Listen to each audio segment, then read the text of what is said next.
Seorang pria sedang menyemprotkan air. Lalu di luar sana, ikut terjadi hujan. Pria ini baru saja menemukan sebuah miniatur yang benar-benar mirip dengan aslinya. Baik itu rumah, mobil, maupun lampu jalanan, semuanya sama persis. Pria ini kemudian memencet tombol yang ada di miniatur itu. Seketika semua lampu pun menyala. Karena penasaran, dia melihat ke gereja dan melihat miniatur dirinya sendiri dari balik jendela. Pria ini kemudian mengambil air dan menyemprotkannya ke miniatur ini. Di luar sana tiba-tiba terjadi hujan. Karena nggak percaya, dia coba lagi. Dan benar saja, ini bukan sebuah kebetulan. Di luar sana ternyata benar-benar terjadi hujan. Akan tetapi hanya pada satu titik saja, tepat di mana pria ini menyemprotkan air tadi. Esoknya pria ini sedang makan ketika dia mendengar orang-orang mengatakan ada hujan yang hanya terjadi di sekitar gereja saja. Pria ini pun hanya tersenyum. Wah, keren juga jadi Tuhan. Ketika sedang ngobrol dengan pelayan ini, pria ini mendapatkan fakta bahwa wali kota yang baru tidak disukai oleh orang-orang karena tidak memperdulikan kota ini. Dia juga mendengar bahwa restoran ini ingin dicat ulang, lalu mencatatnya. Malam harinya dia menemukan miniatur restoran itu. Kemudian ia warnai dengan cat kuku. Keesokan harinya, wanita ini menemukan restorannya sudah dicat dengan warna yang baru. Pria ini kemudian berpikir dia akan mengubah kota ini menjadi lebih baik. Melihat seorang kakek tua terjatuh di jalan, dan ternyata jalanan itu tidak pernah diperbaiki. Padahal mereka sudah sering mengisi kotak saran, akan tetapi tidak pernah diperdulikan oleh wali kota yang baru ini.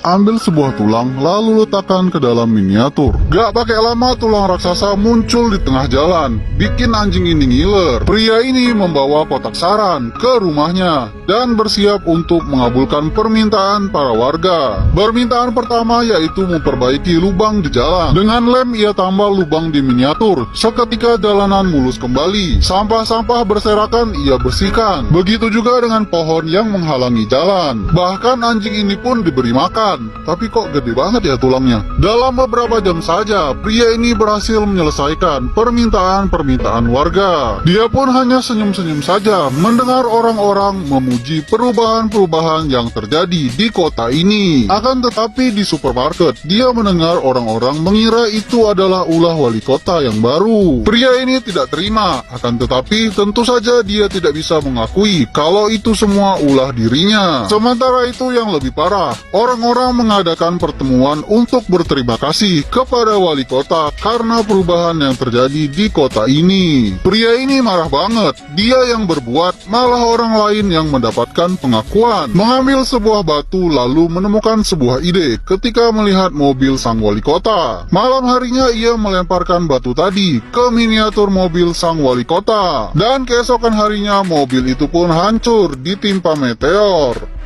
Pria ini menjatuhkan batu di miniatur ini. Keesokan harinya, wali kota pun marah-marah melihat mobilnya hancur ditimpa oleh batu besar. Lalu menyalahkan laki-laki ini, padahal dia cuma menggambar saja. Akan tetapi, pria ini kemudian sadar dan berkata bahwa dia tidak peduli dengan mobil ini dan berjanji akan membuat kota ini menjadi lebih baik.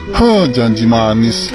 Si Asep yang udah kesel banget sama wali kota menaruh sebuah laba-laba ketika dia sedang berjalan. Dan tiba-tiba muncullah laba-laba raksasa di depan mukanya. Wali kota ini sampai terjatuh dan merangkak dikejar-kejar oleh laba-laba raksasa. Untungnya dia nggak keburu dimakan oleh laba-laba itu. Ada-ada aja ulah si Asep nakut-nakutin orang.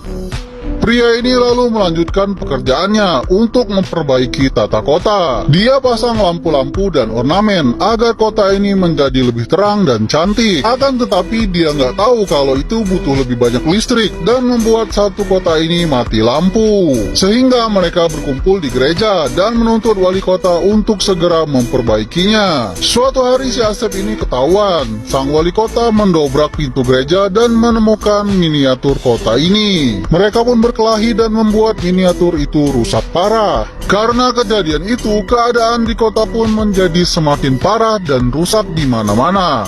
Bahkan ada sebuah cincin raksasa di tengah jalan.